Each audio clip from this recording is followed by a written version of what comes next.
الأهلي يتخطى سموحة في مباراة هي الأهم له هذا الموسم، مباراة رائعة من حيث كل شيء، هنتكلم فيها بالتفصيل المزايا والعيوب. الأهلي النهارده بيقدم مباراة رائعة من حيث كل شيء، التكتيك، الأداء الفردي للعيبة، كل حاجة كانت رائعة في الماتش. النهارده الأهلي دخل الصفقات الجديدة الملعب، شفنا كهربا، شفنا كريستو، شفنا مروان عطية، شفنا خالد عبد الفتاح، شفنا لعيبة كتير نزلت. مهم إنهم ياخدوا فرصة قبل ماتش الزمالك وقبل كأس العالم للأندية إن اللعيبة دي تندمج مع الفرقة، لأن ده هيفيد الأهلي جدا في كأس العالم للأندية.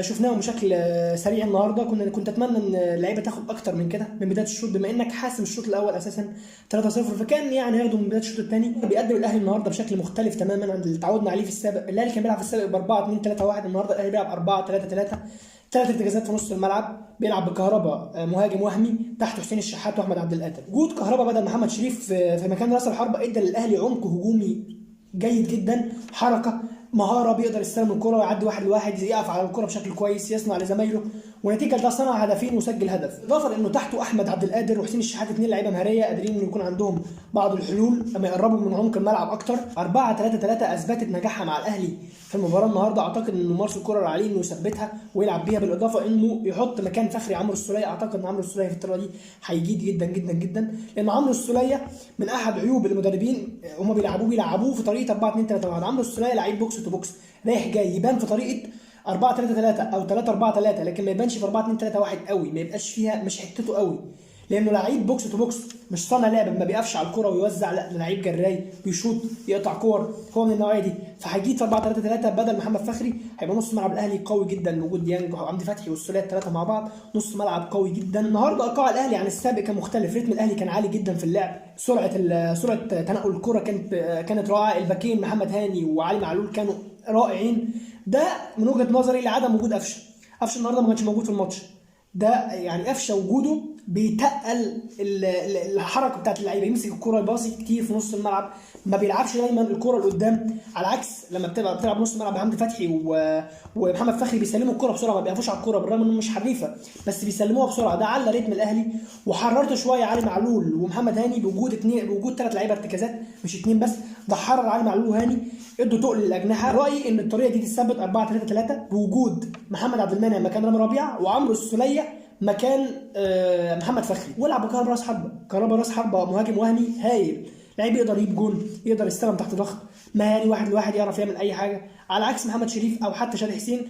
يعني شادي حسين كويس برده، لكن كهربا اخطر منه وحريف عنه، فهيفيدك في الحته ديت، وهيساعد الاجنحه على اللعب وعلى تفريغ المساحات في الملعب كمهاجم وهمي احسن بكتير من شريف وشادي حسين. اتكلم عن محمد هاني خاصه لان محمد هاني الفتره الاخيره كان بيعاني من هجوم شديد عليه، انه مستوى سيء ولسه ناشئ، والكلام اللي بيتقال ده. النهارده بيقدم مباراه روعه من كل شيء، استلام وتسلم، بيلعب على الخط حلو، عمل عرضيات خطيره، كل شيء، قطع كرات بشكل كبير، ما كانتش في خطوره من ناحيته، قدم مباراه يعني كامله متكامله من كل شيء.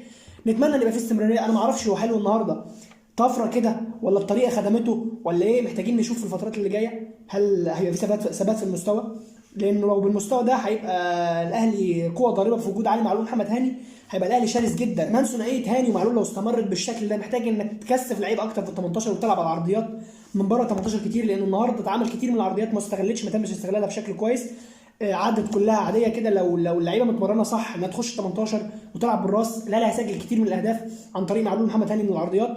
دي حاجه هتبقى خطيره جدا ومهمه جدا للاهلي، لازم مارسيل كولر ياخد باله منها ويشتغل عليها. اتكلم في حد مهدور حقه في الماتش، من بقى يعني رجل المباراه طبعا كله قال كهربا، وكهربا هياخدها، وحسين الشحات كان متالق، الفرقه كلها كانت فايقه، لكن انا بشوف النهارده اللاعب اللي كان مدي الاهلي افضليه طول المباراه هو اليو ديانج النهارده قام بدور الارتكاز السته بشكل رهيب، لوحده وشايل الملعب، بيقطع كور من نص ملعب الخصم مش من نص ملعبه، كابس فريق سموحه طول الماتش. اليو ديانج بالنسبه لي هو رجل المباراه، قدم مباراه يعني قدم فيها كل شيء ممكن يقدمه لعيب الارتكاز، قدمه اليو ديانج النهارده، تمريرات لقدام خطيره، قطع كرات، كل حاجه كان رائع. اتكلم برضه على الصفقات الجديده، مش عايزين نقيم الصفقات من اول ماتش، لسه اللعيبه ما لعبتش.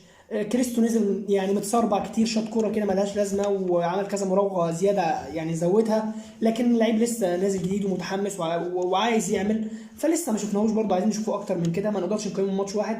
اللعيب اللي انا بقول لكم بتوقع انه هيبقى لعيب واعد جدا مروان عطيه، رغم انه ما عملش حاجه النهارده، بس اللعيب من لمسته، لعيب بيلمس يعني لمسته الكوره مختلفه وواثق في نفسه ومش خايف. اللعيبه اللي زي دي بتنفع، وهيبقى حاجه قدام وافتكروا كلام. عايز اتكلم بس في حاجه اخيره قبل ما انسى. احمد عبد القادر لما بيلعب في طريقه 4 2 3 1 بيبقى بعيد جدا عن 18 الخصم وقت، او بيحتاج مجهود اكبر عشان يقرب من 18، بيحتاج يعدي من 1 و2 و3، فبالتالي بتقطع منه كور كتير جدا. احمد عبد القادر في 4 3 3 او في 3 4 3 الطريقه دي بيقرب من عمق الملعب اكتر، بيقرب من دفاعات الخصوم، بيبقى جوه الملعب اكتر. اي مهاره بيعملها او اي ترقيصه بيعدي من اللاعب بيها بيبقى خطر، لانه في عمق الملعب مقرب من مرمى الخصم. اعتقد ان عبد القادر في الطريقه دي هيبقى عليه دور كبير جدا.